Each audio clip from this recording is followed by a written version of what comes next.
પોષણ ઉત્સવ 2024 મહિલા અને બાળ વિકાસ વિભાગ ગાંધીનગર અને સંકલિત બાળ વિકાસ યોજના શાખા જિલ્લા પંચાયત અરવલ્લીના માર્ગદર્શન હેઠળ ICDS ઘટક 1 મેઘરજના પટેલ ઢુંડા 2 સજાકીય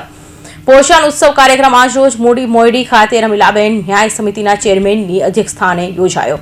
કાર્યક્રમમાં સરપંચ મહેશભાઈ, CDPO બ્રહ્મ ભટ્ટ, મનીષાબેન, મુખ્ય સેવિકા રૂપલબેન તેમજ ગામની મહિલાઓ, કિશોરીઓ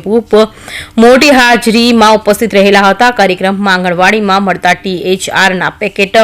બાલશક્તિ, માતૃશક્તિ, પૂર્ણશક્તિ પેકેટમાંથી બનતી વાનગીઓ, મિલેટમાંથી બનતી વાનગીઓ અને સરગવામાંથી બનતી વાનગીઓને લાભાર્થી માતાઓ અને કિશોરીઓ દ્વારા બનાવડાવી વાનગી હરીફાઈ આયોજન થયેલ છે, જેમાં 9 વિજેતા બહેનોને ઇનામ અને પ્રમાણપત્ર આપી સન્માનિત કરવામાં આવેલ છે। કાર્યક્રમમાં THR પેકેટમાંથી મળતા પોષક તત્વો, મિલેટ ખાવાના ફાયદો, સરગવો રોજબરોજના વપરાશમાં લેવાથી થતા ફાયદા વિશે અને બજારો વાનગીઓ પેકેટના ખાવા, સ્વચ્છતા જાળવવા લોકોને સમજાવવામાં આવ્યું હતું। પોષણ ઉત્સવ 2024 મહિલા અને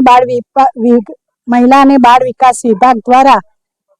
અને ICDS જિલ્લા પંચાયત અરવલ્લીના માર્ગદર્શન હેઠળ ICDS મેઘરજ ઘટક 1 ના પટેલ ઢુંડા 2 સેજાના મોટી મોડી મુકામે આજે પોષણ ઉત્સવ પ્રોગ્રામ યોજાઈ ગયો, જેમાં ખૂબ બધી સંખ્યામાં સગર્ભા ધાત્રી માતા અને 6 માસથી 3 વર્ષના બાળકોની માતા અને કિશોરીઓ દ્વારા વિવિધ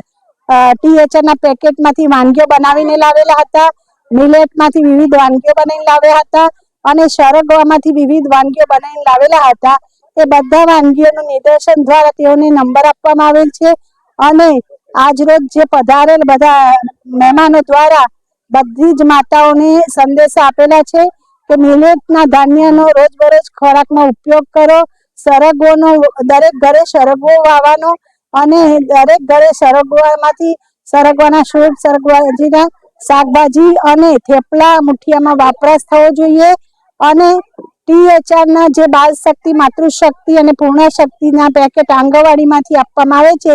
તેમાંથી નિયમિત વાનગી બનાવીને બાળકો, માતા અને કિશોરીઓએ ખોરાક ખાવો જોઈએ, જેમાંથી વિવિધ પોષક તત્વો પૂરક આહારમાંથી તમને રોજબરોજ મળી રહે। સરકારશ્રીના જે સંદેશા છે એ સંદેશા લોકો સુધી પહોંચાડવાનો જે અભિગમ છે તે હેતુથી આજ રોજ પોષણ ઉત્સવનો કાર્યક્રમ અહીંયા કરવામાં આવેલ છે। હિતેન્દ્રભાઈ પટેલ, અરવલ્લી।